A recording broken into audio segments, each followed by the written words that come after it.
Welcome to Tanya Pak Demokris Channel. Hari ini kita akan bahas tentang leptospirosis, tapi kok ada serangan jantungnya. Nah, serangan jantungnya kayak gimana? Nah, kita tanya langsung nih sama Pak D. Selamat sore Pak D. Selamat sore Nah, Grace. kita mau bahas nih Pak D. Ya. Nah, ada orang kena leptospirosis katanya, tapi dia meninggal juga dikatakan serangan jantung. Itu gimana sih Pak D? Ya. Jadi sebetulnya leptospirosis infeksi yang disebabkan oleh kuman leptospira 70-80% dalam keadaan mild atau ringan, tapi 30% sampai 20-30% cenderung menjadi berat. Nah, yang kalau berat atau severe itu terjadi multi organ failure. Komplikasi di organ-organ, kalau di kepala meningitis lepto, di jantung myokarditis lepto, paru-paru pneumonitis lepto, di hati hepatitis lepto, SGT meningkat, ginjal ada nefritis lepto, urin kreatinin biasanya meningkat. Nah, itu merupakan komplikasi-komplikasi dari leptospirosis yang berat. Sebagian pasien dengan leptospirosis berat mengalami komplikasi di jantung, dalam hal ini myokarditis.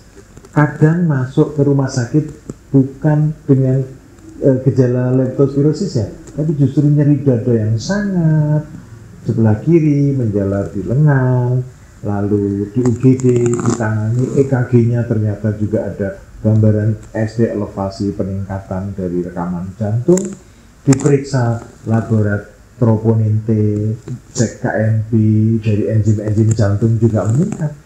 Tapi yang bersangkutan kok panas tinggi, sel darah putih leukositosis meningkat, trombositnya turun.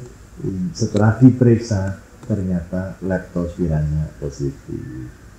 Kalau ditangani dengan baik, sebagian besar dari mereka selamat, tapi sebagian kecil memang berakhir fatal dan meninggal dunia.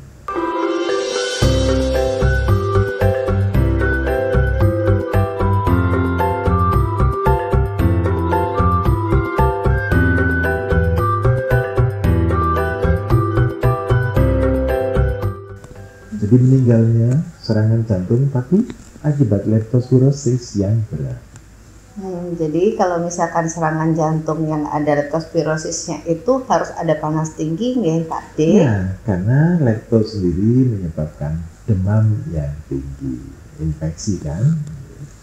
Ada nggak kelompok-kelompok yang beresiko nih terkena leptospirosis yang mungkin bisa jadi berat, bisa jadi serangan jantung seperti itu? Di antara kita yang bergaul dengan genangan-genangan air, apakah genangan air di selokan, bekas banjir, di sawah, di sungai, petani, pembersih kebun, pembersih selokan, tentara, atau olahragawan yang ikut triathlon, ada lari, ada bersepeda, ada melewati sungai, itu juga berpotensi untuk tertular leptospirosis.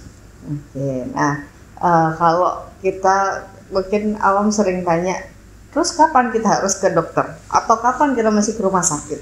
Tentu kalau ada gejala panas tinggi, tidak turun-turun, 3 hari, 4 hari, kemudian dilalah ada nyeri dada, bisa karena otot yang mengalami kram, bisa juga karena serangan jantung, segeralah ke dokter. Karena kita harus waspada kemungkinan ada komplikasi di jantung akibat leptospirosis.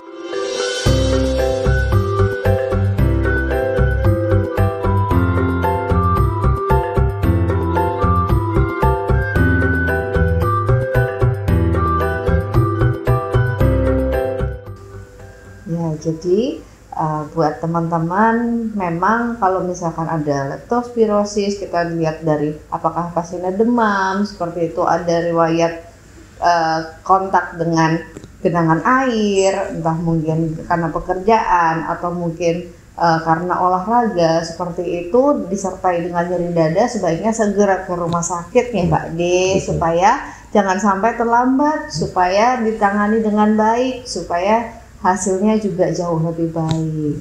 Gitu ya Pak D. Ada pesan-pesan lagi mungkin Pak D? Kalau kita ada panas tinggi, sakit kepala, nyeri otot, terutama di daerah betis, pikirkan kemungkinan sedang mengalami leptospirosis dan segeralah periksa ke dokter. Iya, terima kasih ya Pak D untuk penjelasannya, untuk ngobrol santainya. Nanti kalau misalkan ada yang mau dibahas lagi, topik menarik apa lagi, kasih tahu kita di kolom komentar, nanti kita jawab ya Pak D. Ya, sekian dulu. Terima kasih. Salam sehat.